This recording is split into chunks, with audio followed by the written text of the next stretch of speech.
Amigos, bienvenidos a Radio Uruguay, bienvenidos a La Máquina de Pensar.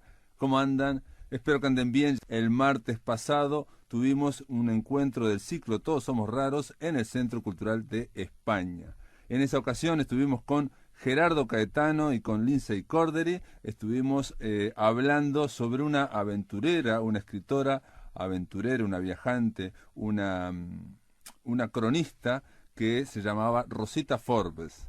Forbes se llamaba en realidad, Rosita Forbes, y que era inglesa y que nos visitó, y visitó Uruguay en 1930. Hablamos de cómo eran los uruguayos a los ojos de una inglesa. Vamos a oírlo.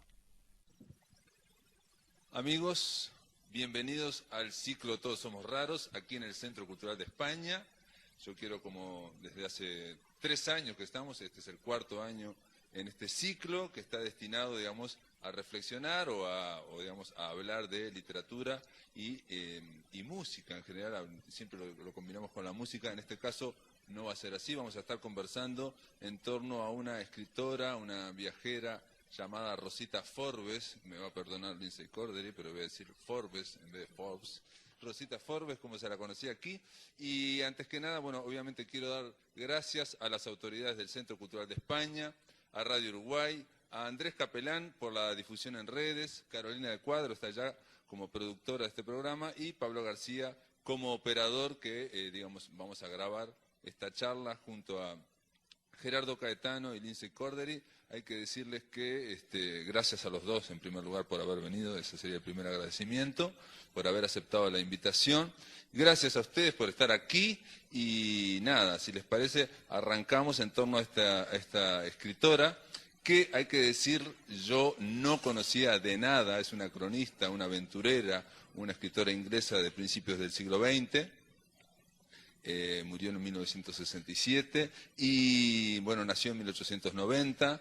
Ella nació con otro nombre, Joan Rosita Thorp, y firmaba como Rosita Forbes el apellido de uno de sus esposos. Hay que decir que yo la conocí, reitero, gracias al libro de Gerardo Caetano, La República Vallista, donde él habla precisamente del primer vallismo, de la fundación del vallismo, esos años fermentales, donde de alguna forma se consolidó todo lo que es prácticamente el Uruguay durante todo el siglo XX y bueno, y parte del XXI. Y Gerardo al final tiene una adenda, tiene 2 apartados, donde hay 2 escritores, 2 viajeros que dan su visión del Uruguay de esos años, ¿no? Me refiero a la década del 20. Y en este caso leí el artículo de Rosita Forbes. El otro es de Vasconcelos, del mexicano, que también es muy interesante, pero quedé fascinado en su momento con Rosita Forbes, quedé muy, muy impresionado por las cosas que decía de los uruguayos en 1930 y para mí las cosas que se ven reflejadas aún en día. Siempre es bueno, digamos, de alguna forma verse frente a estas miradas lúcidas de en este caso esta escritora, acostumbrada a conocer todo el mundo. Es alguien que, entre otras cosas, se menciona que fue la primera mujer europea en visitar el oasis Kufra en Libia, en un momento en que estaban prohibidas los extranjeros, entre 1920 y 21, para que se hagan una idea de lo que esta mujer recorrió todo el mundo y conoció en la primera mitad del siglo, a principios del siglo XX, a la mayor parte de todos los dirigentes políticos y los entrevistó. Pero vamos a darle la bienvenida a Lindsay Cordery, profesora de literatura inglesa y muchas otras cosas más. ¿Cómo andas, Lindsay? Bueno, profesora de literatura inglesa y punto, digamos. Bueno. Profesora de nada más. Bueno, me encantó, muchas gracias por invitarme, y justo con Gerardo, que es un ya experto. Yo soy neófita, pero me encantó explorar un poco acerca de la mujer y también leer lo que ella escribió. Tengo aquí el libro al que nos vamos a referir, que es 8 Republics in Search of a Future, 8 repúblicas en busca de un futuro, y algunas cosas más. Entonces pensé en primer lugar, hacer como una especie de, yo qué sé, hablar un poquito sobre lo que hizo Rosita Fobbs, que es diferente de lo que hacían las otras mujeres que hubo en el siglo XIX, que también empezaron a viajar por el mundo y varias de ellas, muchas de ellas en realidad solas. Estoy pensando en viajeras inglesas y que nos dejaron sus crónicas, sus relatos, sus cartas, que forman parte de un riquísimo tesoro que es la literatura de viajes. Por ejemplo, pienso en una mujer que también, una onda como Rosita también, era una mujer de la aristocracia, se llamaba Lady Florence Dixie. Florence Dixie salió con su hermano y sus dos hermanos y su marido, y vino a recorrer la Argentina, pero en particular Patagonia, ¿no? Esta Florence Dixie además tiene la particularidad que es la tía, viene a ser la tía. Uno de los hermanos con quien viajó es el marqués de Queensberry, el padre del Lord Alfred Douglas, el amante de Oscar Wilde. O sea, les cuento esto como para ubicarla dentro de Oscar Wilde, murió en 1900, el viaje de ella fue más o menos en 1800, qué sé yo, 80, una cosa así, o 70 por ahí. Y ella también se cuenta, escribe sus aventuras, digamos, y sus visiones y cómo ve el otro y todo lo demás, y se constituye ella como la protagonista total de su viaje. Los hombres que la acompañaron eran como que no existían. Y bueno, y tiene una serie de reflexiones bien interesantes, fueron estudiadas por Mónica Surmuc, una argentina, una académica argentina, y Lady Florence Dixie ya está muy incorporada a lo que es el tema de las literaturas de viajes.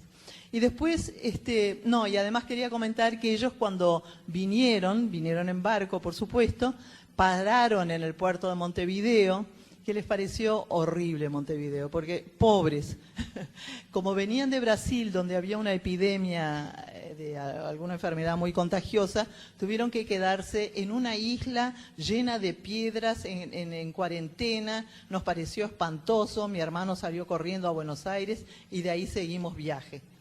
La otra viajera, que es más próxima, que digo, hay muchas más, pero tengo estas dos, más próxima, digamos, a Rosita, es Charlotte Cameron, una escocesa que esa sí vino sola, totalmente sola, en un barco y llegó a Montevideo. Tiene ella cuenta de su viaje, cuenta de su estadía, lo que hacían en el barco, etcétera, etcétera. De Montevideo, su primera impresión era muy, muy, muy favorable, muy lindo. Todo, la gente, las mujeres se vestían bien, la pasearon por todos lados, bueno, en fin, todas unas cosas muy, muy preciosas. Después cuenta que fue a una corrida de toros en Colón, que le pareció espantoso, horrible, y a partir de ahí su visión de Montevideo también decae. Llega al hotel y el hotel le pareció que la comida era espantosa, que el servicio era malo, en fin, entonces salí corriendo a Buenos Aires. Igual que los otros. Pero bueno, el tema de lo que hace Rosita Fobbs, y seguro que Gerardo vas a contar más del viaje, capaz de por todo el mundo o algo así, ¿no? Yo lo que veo es que es una literatura de viajes un poquito diferente. Ella no solamente narra lo que vio, con quién habló y qué sé yo, pero sino que presenta una especie de informe sobre cada lugar que tiene que ver con la política, con la economía, como una cosa mucho más informada, no ya como crónica de viaje, sino más bien como no es un informe, porque el de Uruguay me parece que sí, pero los demás son como una mezcla entre informe y crónica, claro, desde un lugar más informado, ya con una cantidad de viajeros y viajeras que han estado. Y bueno, y además quería señalar que Rosita, que nació en 1873, no, 93, 1893, estaba claro, en Inglaterra en esa época era una época fermental, estaba todo el movimiento de Bloomsbury, el modernismo inglés, se estaban buscando cosas nuevas, el imperio diferentes. inglés estaba, el imperio inglés ya estaba medio, la verdad, ahora voy a comentar eso. Pero de todos modos había como una necesidad de salir y conocer el mundo, ¿no? De viajar, tenían esa posibilidad. Y Rosita era muy amiga de una mujer que era, pero loquísima, total, unas aventuras demenciales realmente, que se llamaba Idina Sackville, prima cercana, prima hermana de Vita Sackville West, que fue la amante de Virginia Woolf. Entonces por ahí como que se toca un poco los círculos esos, ¿no? Porque no sé te entendí que estabas comparando de alguna forma a aquellas dos que vinieron al principio, bueno, que hablaban, digamos, desde un punto de vista del yo, con Rosita, que hizo una especie de informe. En el caso de Uruguay sí. fue realmente... Es lo que yo percibo sí. como analizando, digamos, perfecto, el texto. perfecto, sí, ¿no? uno ve un informe, digamos, desde el punto de vista de una persona que vino y se interesó, que vivió aquí un tiempo, pero realmente hay un informe muy general y, digamos, de distintas áreas. ¿No? Personal, sí, pero que aspira a la objetividad, sí. digamos, ¿no? Ahora, porque es interesante que este libro trae un prefacio, una introducción, una presentación, que la escribió el Visconde Davenant, Viscount Davenant, que había estado justamente en Argentina, Brasil y Uruguay en 1929 en una misión económica, y que ella, Rosita, era una mujer lindísima, muy atractiva, se cuidaba mucho su aspecto físico, fue votada de la mujer mejor vestida de no sé qué año, por ejemplo, aparte de todas estas aventuras que tiene en lugares tremendamente difíciles sí, inhóspitos, agrestes, digamos, donde todo el mundo decía que no podía ir, digamos. Bueno, pero ella de y todos de hecho modos, intentaba ir y a veces fracasaban las excursiones, ¿no? Impresionante. Muchas veces pero ella también tenía la posibilidad o el poder de conseguir quien le hiciera las presentaciones de sus libros. Y este señor le vino bárbaro. Entonces, la introducción esta que él hace, el prefacio, la presentación, habla mucho de lo que él hizo y cómo vio él el Uruguay y todo lo demás. Y entonces que ve que podría ser interesante para que la gente en Inglaterra se interese en toda esta parte sur, que presentar estos trabajos de este libro de Rosita Forbes. De todos los lugares que estuvo en Sudamérica, solo escribe sobre Uruguay la novela, ¿no? Bueno. Mientras que todas los demás relatos son más tipo relatos y no tanto informes como el de Uruguay. Ajá. En Argentina hay diálogos con con las personas que ella conoce, en todos lados ella dialoga, cuenta, no sé qué. Y queda una cosa que no hay ni una sola palabra de diálogo. Muy bien, bueno, Lindsay. Vamos. Amigos, después de la pausa continuamos compartiendo lo mejor del ciclo Todos Somos Raros. Amigos, continuamos escuchando el último Todos Somos Raros, los uruguayos a los ojos de una inglesa. Vamos a darle la bienvenida a Gerardo Catano. Primero quería recomendar La República Ballista, que es un librazo de Gerardo, y que está ahí Rosita Forbes. ¿Cómo le va, Gerardo? ¿Por qué la puso a Rosita ahí al final? Y trajiste una biografía. Buenas noches a todos y a cada uno. Es una noche inhóspita, de modo que la presencia de cada uno de ustedes debe ser muy validada. Como suele ocurrir, yo me encontré con Rosita Forbes buscando otra cosa. Estaba trabajando la Tribuna Popular. La Tribuna Popular era un diario nacionalista, más bien de derecha, incluso llegó a ser filofascista.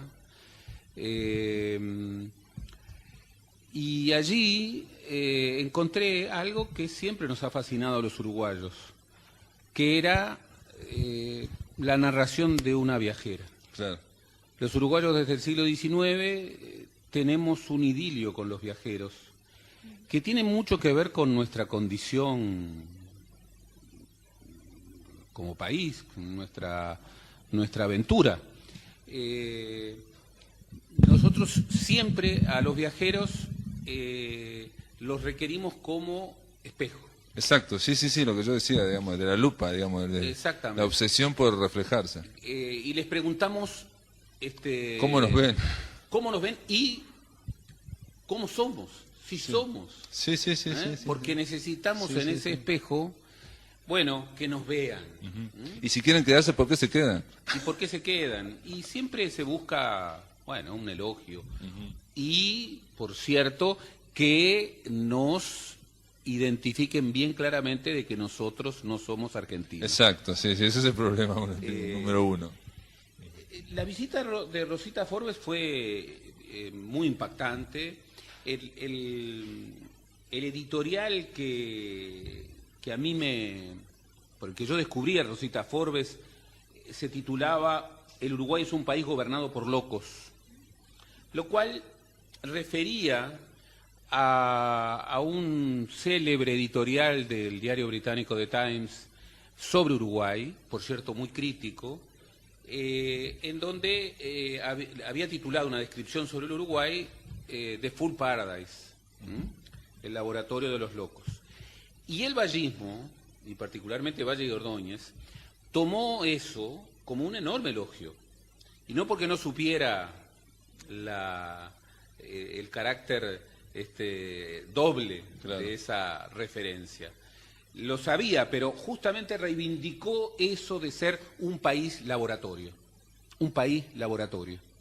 Típico de la visión del vallismo, y yo creo que una de las mejores cosas que el vallismo dejó, la idea de que un país pequeño podía ser un país laboratorio, en donde se experimentaran propuestas de avanzada. Perdón, y una de las cosas que vio ella es un desmesurado optimismo, ¿no? Aquí Bueno. llega a decir en un momento, todo apunta a enfatizar en el sentimiento aparentemente presente en toda la costa este de América del Sur, pero en ningún otro lado tan fuerte como en Uruguay, de que el crecimiento será inevitable, ¿no? O sea, todo haciendo leyes, todo esto para el futuro, pensando que todo tiene que funcionar bien. Y además dijo algo muy impresionante, porque él entró, como había entrado José Vasconcelos, por Brasil. El norte, por Brasil, entró por Rivera. Entonces dice, después de haber dejado el Brasil, llegar al Uruguay es un rudo motivo de contraste. Desde aquel Edén se llega a esta otra nación, donde está entablada la lucha más moderna del mundo. Un experimento comparable al de Rusia, destinado a dejar exhausto al capital. Desde el jardín edénico a la utopía. He ahí el camino recorrido cuando se va desde Brasil al Uruguay. Bien, y allí dice cosas muy impresionantes, como que ella siempre había creído en el socialismo, pero así como siempre había abominado del feudalismo, no podía dejar de ver en el Uruguay una suerte de feudalismo al revés, y que había encontrado un gran optimismo, un increíble optimismo. Todo se construye para el futuro. En el Uruguay existe la creencia de que la educación es el supremo fin, cuando no deja de ser un medio. Existen demasiados profesores, demasiados universitarios, el trabajador manual ha sido abolido y se ha establecido así un desequilibrio forzado, según mi opinión. He visitado numerosas escuelas en el Uruguay y me ha asombrado ver que los niños sabían perfectamente quién era Bernard Shaw o Lenin, pero desconocían en absoluto el nombre de los apóstoles. Bien. No, habla de un ateísmo oficial Bien. también, ¿no? Pero sí. Bueno, ¿vos decís que es una exageración? Bueno, no sé. Un discurso siempre oculta. Y siempre exagera, capaz. Y un historiador nunca puede ver a un discurso sino como algo opaco. Claro. Y si el historiador se cree lo que un viajero dice, es un pésimo historiador. Pero también es un pésimo historiador si a la primera de cambio dice no. En realidad está queriendo decir lo contrario. No, ahí hay un fino equilibrio. Entre otras cosas, investigando a Rosita Forbes y a Lord Avernon, su vínculo, hay una hipótesis muy fuerte, que luego es refrendada por su libro Las 8 Repúblicas en busca de un futuro, de que Rosita Forbes, como otras viajeras y narradoras, hacía informes para el Foreign Office. Y que, más allá de sus narraciones y más allá de lo que se publicaba, el Imperio Británico en declinación tenía interés por saber qué estaba pasando en Sudamérica. Eso le da una seriedad también, ¿no? Digamos, no es solamente periodístico. Exactamente, le da una seriedad y sobre todo le devuelve a su viaje en Uruguay algo muy interesante, porque aunque nos cueste creerlo, el Uruguay fue un país, y sobre todo Montevideo, un país que fue siempre visibilizado como el punto de entrada a América del Sur. Y esto ocurrió con los ingleses. Herrera lo decía de manera muy gráfica: nunca un Gibraltar en el Río de la Plata, y él era un anglófilo, pero nunca un Gibraltar en el Río de la Plata, y los británicos habían visto aquí un Gibraltar. Y basta ver el mapa para advertir su dimensión geopolítica. La Unión Soviética puso en varias oportunidades sus espías para trabajar en Montevideo. En 1932, cuando Rosita estaba en Uruguay, se denuncia un complot comunista. Seguramente era una invención, pero había enviados soviéticos. Y, por otra parte, la historia de los espías soviéticos desde África hasta tantos otros... África de las Heras, en La mujer de Felisberto Hernández. No son leyenda. Y el Tercer Reich, cuando piensa una invasión a Sudamérica, ¿por dónde piensa entrar? Piensa entrar por el Uruguay, nodo geopolítico de la cuenca del Río de la Plata. El Plan Furman de 1940, por supuesto de que fue sobreestimado por los Estados Unidos. ¿Por qué? Porque los Estados Unidos querían también tener bases norteamericanas y van a tener dos impulsos muy fuertes en 1940 y en 1944, que no sé si gracias a Dios o a quién, pero se frustraron. Se frustraron. Y no se frustraron porque la mayoría de la sociedad uruguaya fuera antinorteamericana, era profundamente proaliadófila. Sin embargo, el extremo de una base norteamericana en territorio uruguayo, entre nada menos la Argentina, que ya en el 44 ya era peronista, pero que ya se perfilaba peronista, y el Brasil de Vargas, realmente podía traducirse como la guerra. Esta idea de un pequeño país, laboratorio, que tenía importancia geopolítica y que por eso era pensado desde afuera como un lugar apetecido, bueno, sigue siendo una aspiración, incluso una aspiración que muchos uruguayos ven con muy buenos ojos y que, a mi juicio, por suerte, el pensamiento internacional del Uruguay siempre ha reivindicado la idea, acuñada por Herrera, de nunca un Gibraltar en el Río de la Plata. Rosita Forbes, en su viaje, ella no estuvo solamente 2 veces, estuvo 4 o 5 veces. Y su libro lo terminó en el Uruguay.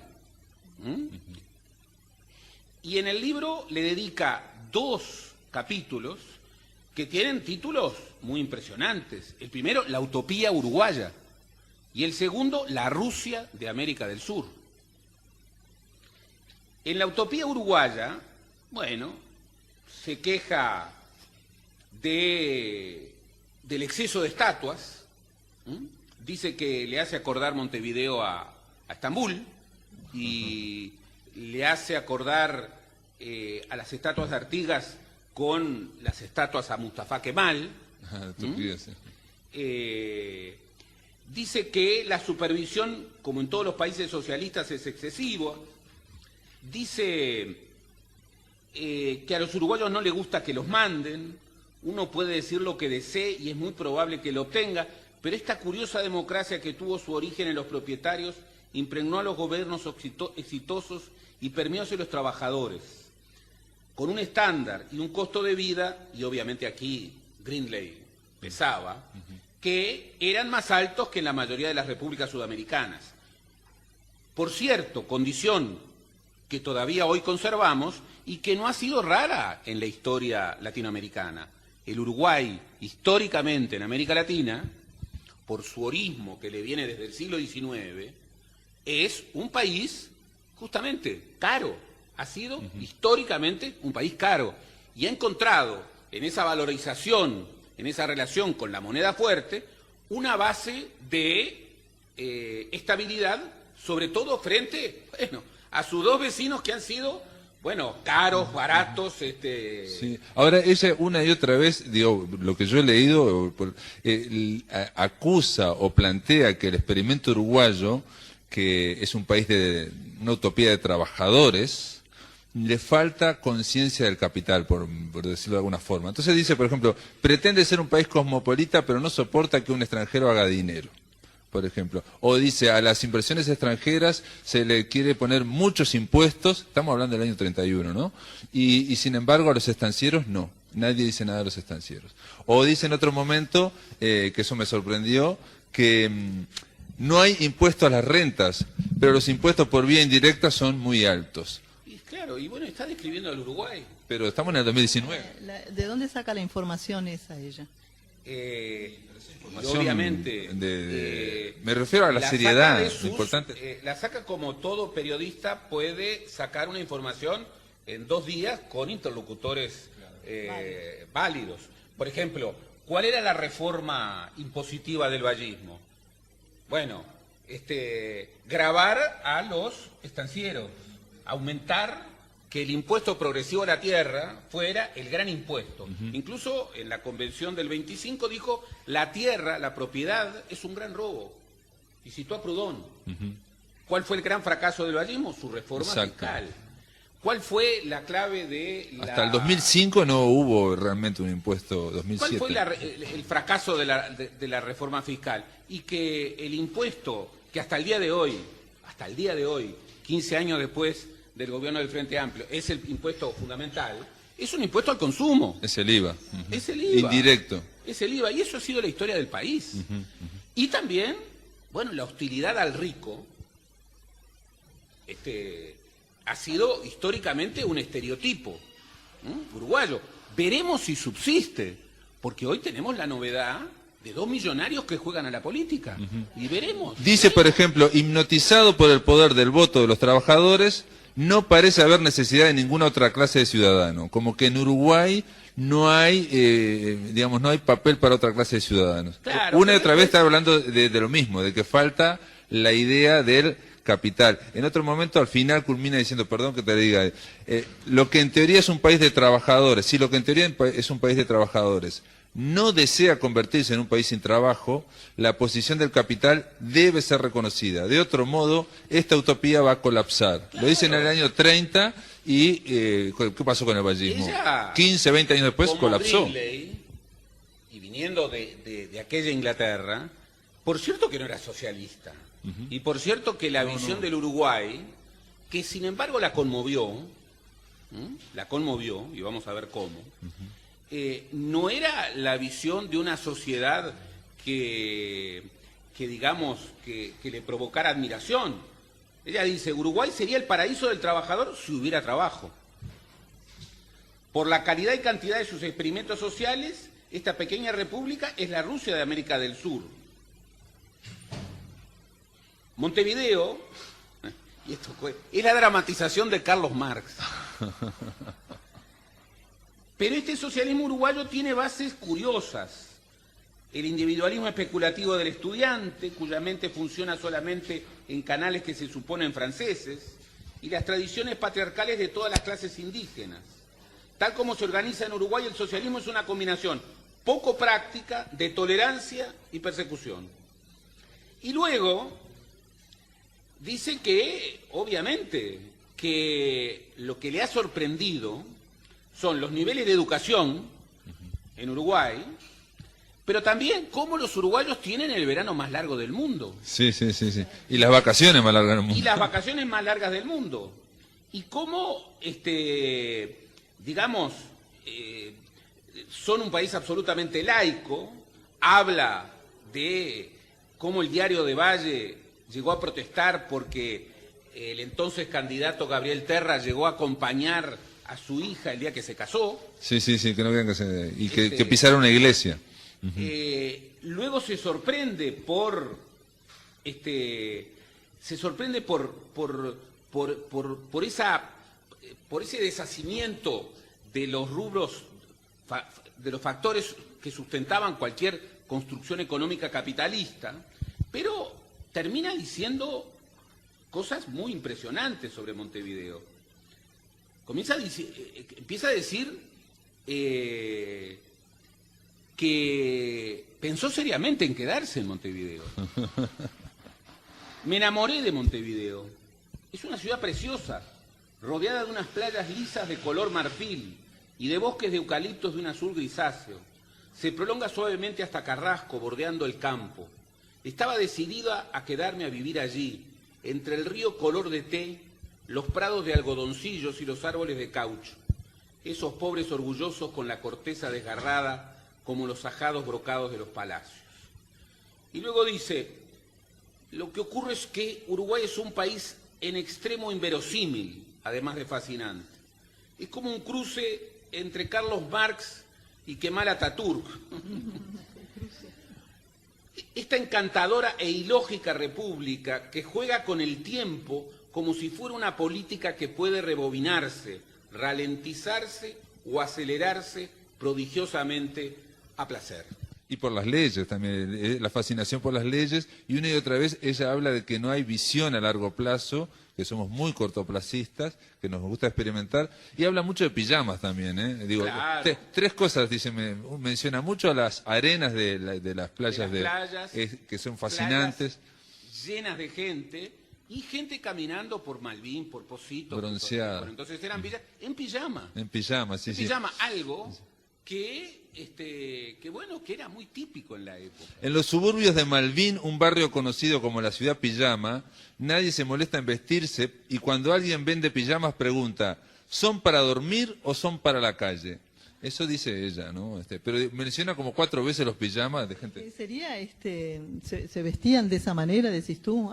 Sí, el balneario. El pijama. El pijama, no el camisón, el pijama que usaban los hombres, sí. Y las mujeres sí, también usaban, pero, se llamaban pijamas, sí. Sí, pero el pijama era una vestimenta que se usaba en la calle. Sobre todo en verano. Pero la falta de visión a largo plazo y el tema del pijama, y el tema de que todos están bien y de las vacaciones, una y otra vez está diciendo como que Uruguay se experimenta mucho, no hay una gran visión de largo plazo y somos un poco un poco indolentes. Gente, seguimos aquí en la máquina de pensar compartiendo lo mejor del 2019 en Todos Somos Raros. Gente, en este último bloque continuamos escuchando el Todos Somos Raros en torno a los viajes de Rosita Forbes. Claro, pero al mismo tiempo termina y en esa contradicción, la contradicción de la crítica, la contradicción del rechazo. De la fascinación. De la fascinación, termina conmovida, porque después cuando vuelve a escribir el libro, y esto lo recoge en su biografía, recoge un momento muy impresionante, que es la erupción de un volcán en Chile, cuyas cenizas llegan a Montevideo. Me instalé en Montevideo y me dediqué a escribir el libro. El ambiente que había allí era insólito y por tanto era adecuado. Un periódico londinense muy imaginativo me echó al fuego en un titular que decía Rosita Forbes en el holocausto de un infierno en llamas. Y entonces cuenta que las cenizas de aquella erupción volaron 6.000 millas tras de mí hasta el Uruguay. Yo no sabía lo que era aquello. Aquella tarde fui a cabalgar. ¿Con quién? Con Hugh Grindley.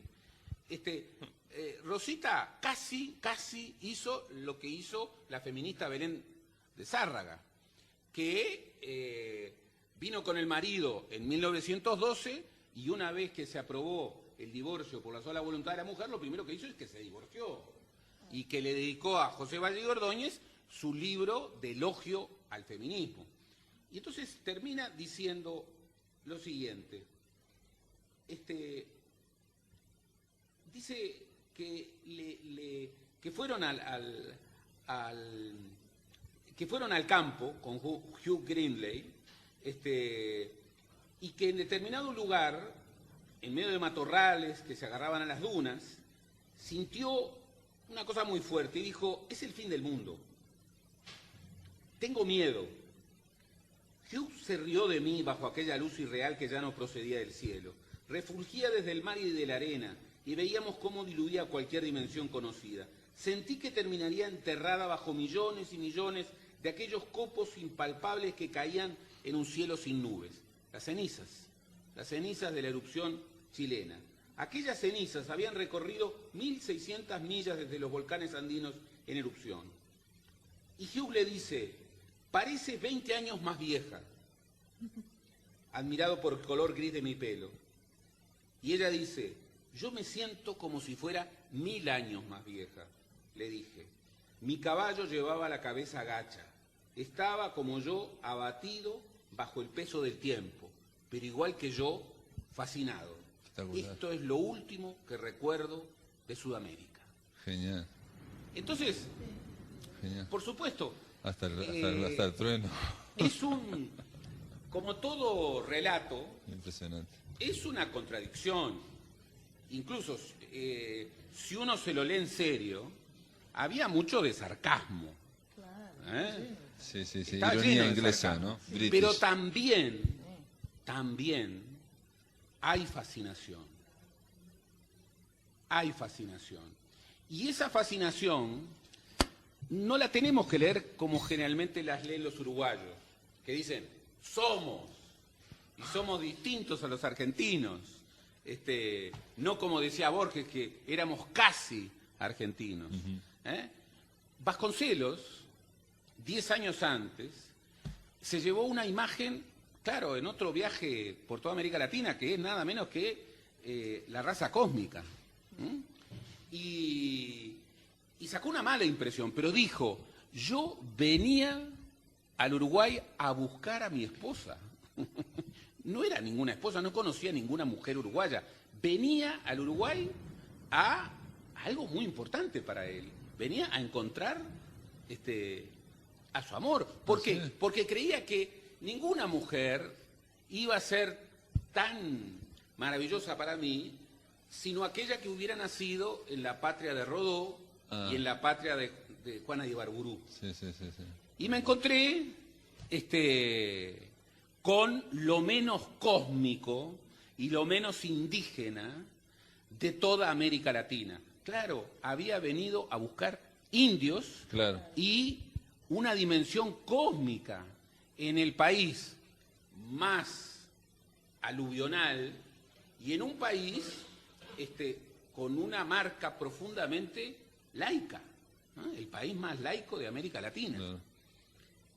Esa fascinación por la negativa o la positiva es algo que uno registra en los relatos.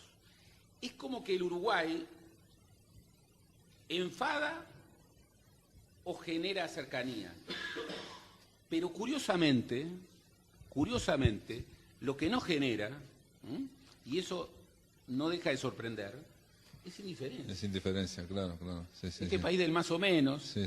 que genera muchas veces mucha indiferencia entre nosotros, al viajero no le genera indiferencia. Muy bien. Otra cosa que dice Rosita, pero vamos a culminar ya porque se nos pasó el tiempo, es y menciona de alguna forma, sin decir esto que voy a decir, es la mentalidad provinciana. En un momento dice: temen tanto a lo obvio que concentran sus intereses en una única faceta de la existencia, y ahí habla de los intelectuales, en fin, ¿no? Y en otro momento dice también todo el mundo está pendiente del qué dirán los otros, pero bueno, son observaciones que hace ella. A mí lo que me interesaba, Gerardo, Lince, era un poco, estamos en este mes de las elecciones internas y siempre se habla políticamente de lo que se va a hacer, en fin, cada candidato, y lo hablan como si fuera una tabla rasa, ¿no? Nosotros tenemos una idea de tabla rasa, que se puede, es esa idea como ballista también, de que se puede aplicar todo, cuando en realidad todos tenemos nuestras fortalezas como sociedad y debilidades, digamos, ¿no? Pero yo diría... Y nadie las tiene, parece nadie tener. En realidad los grandes políticos lo que hacen es interpretar las fortalezas y tratar de empujar un poco las debilidades, no mucho, ¿no? Pero yo diría con cierto sentido malicioso, que advierto, que hoy tenemos una oportunidad histórica. Uruguay, que ha sido un país tan amante de los viajeros, hoy tiene entre sus candidatos un viajero absoluto. Un viajero absoluto.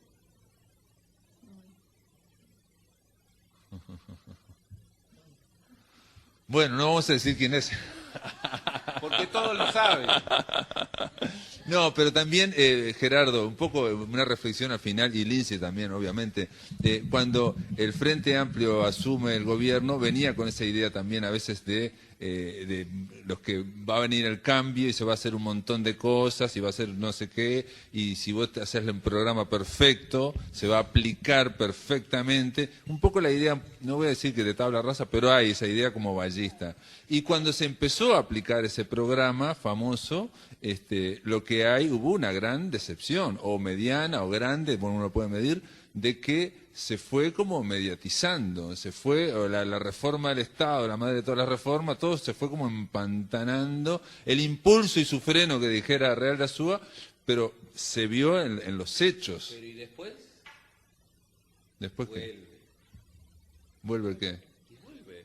El vallismo vino a la conferencia de Ottawa, Uruguay vivió una crisis económica importante. Importantísima. Vino un golpe de Estado.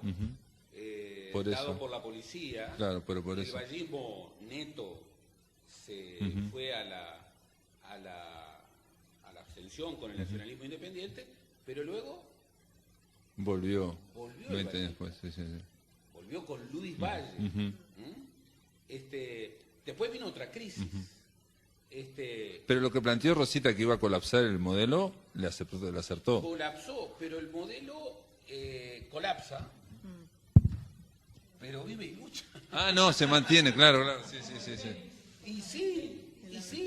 Y la pregunta es cómo